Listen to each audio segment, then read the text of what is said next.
ચલો ready start. તપાસનીસ અમલદાર દ્વારા કહેવાતા બનાવવાળી જગ્યાની આજુબાજુના રહીશોના કોઈ નિવેદનો લીધેલા નથી. કથિત આરોપીને હાલના ગુનાની કહેવાતી ગુનાહિત પ્રવૃત્તિ સાથે સીધી કે આડકતરી રીતે સાંકળી શકે તેવો કોઈ જ પુરાવો ફરિયાદ પક્ષ દ્વારા રજૂ રાખવામાં આવેલ નથી. સદર કેસમાં ફરિયાદી સિવાયના અન્ય તમામ સાહેદો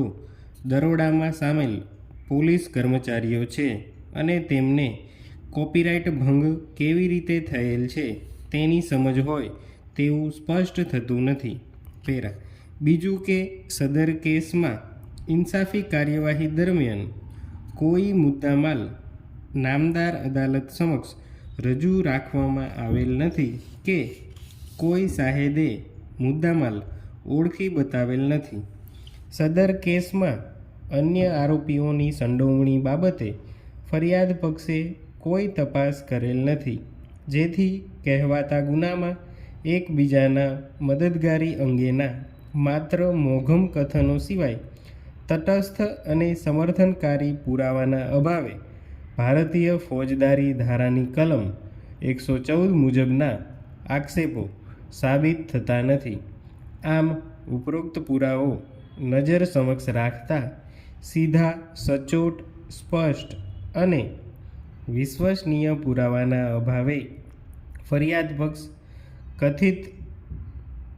આરોપી સામેના આક્ષેપો સાબિત કરવામાં સદંતર નિષ્ફળ ગયેલ હોવાનું ફલિત થાય છે. આમ ઉપરોક્ત પુરાવો નજર સમક્ષ રાખતા આ કામના આરોપીએ તારીખ 3/9/2019ના રોજ કલાક 19:30 વાગ્યાના સુમારે મોજે ઉધના પવન બંગલો,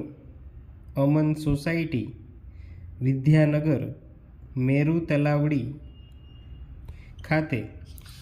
ઉમંગ પ્રોડક્ટ્સ પ્રાઇવેટ લિમિટેડ કંપનીની 139 નૂતન એનીટાઈમ તમાકુના ડુપ્લિકેટ પાઉચ મામાની સોપારીનું માવામાં વેચાણ કરી અને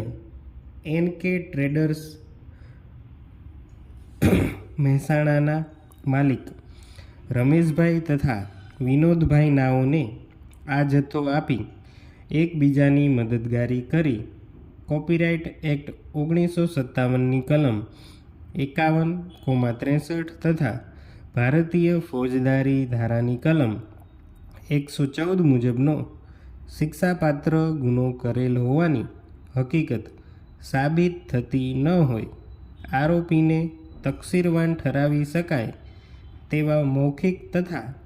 સાંયોગિક પુરાવાના અભાવે તેમજ ફરિયાદ પક્ષ આરોપી વિરુદ્ધની હકીકતોનો કેસ સાબિત કરવામાં સફળ થયેલ ન હોય મુદ્દા નંબર 1નો જવાબ નકારમાં આપીને મુદ્દા નંબર 2 અંગે નીચે મુજબનો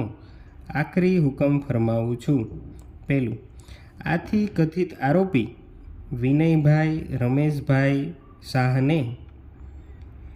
કોપીરાઇટ એક્ટ કલમ 1957ની કલમ 51,63 તથા ભારતીય ફોજદારી ધારાની કલમ 114 મુજબના શિક્ષાપાત્ર ગુન્હામાંથી ફોજદારી કાર્યવાહી અધિનિયમની કલમ 248(1)ની જોગવાઈ મુજબ નિર્દોષ ઠરાવી છોડી મૂકવાનો હુકમ કરવામાં આવે છે.